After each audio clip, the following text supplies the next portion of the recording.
То как зверь она завоет, то заплачет как дитя. Так описывал Пушкин зимний вечер. Июльский день хоть и без метелей, но такой же переменчивый. То ливень обрушится на город, то солнце разрывает тучи и заставляет жмуриться.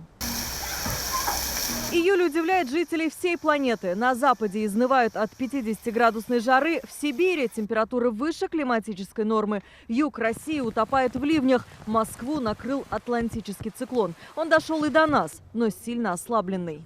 Летние осадки, они локальные, как говорится, с местами и временами. В одном месте будет, в другом месте не очень-то.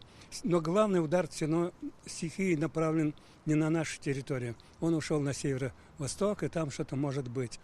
Солнцем и красивым загаром июль порадовал только в начале. Самый жаркий день в году был 8 июля. Тогда столбик термометра поднялся до 33 градусов. Но 40-градусный рекорд 2010-го так и не был побит.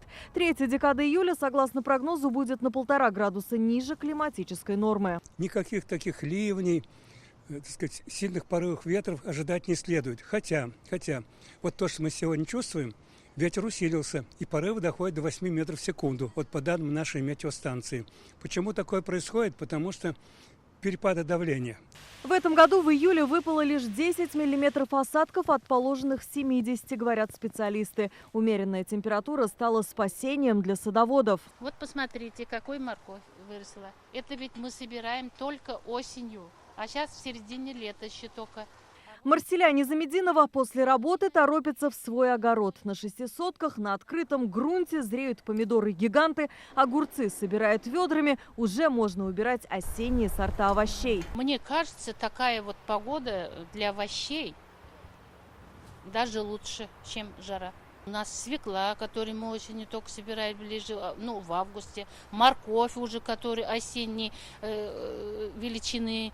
Картошка очень большая, крупная уже картошка. Что садоводам хорошо, любителям пляжного отдыха плохо. Казанские места отдыха пустуют, и это середина лета. Это один из городских пляжей. Обычно в середине июля здесь сложно найти место, чтобы расстелить свое полотенце. Как видите, сегодня пляж абсолютно пустой. Но есть те, кто любит экстремальные виды спорта и даже в непогоду пытается оседлать виндсерф.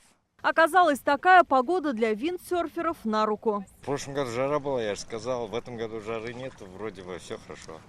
То есть в этом году намного условия лучше, чем в прошлом году. 2 месяца простой был вообще. Сейчас в Татарстане преобладает западный ветер, возможны локальные дожди. По словам синоптиков, жару может подарить август и сентябрь. Алия Хайрудинова, Рамзиль Гарипов, ТНВ, Казань.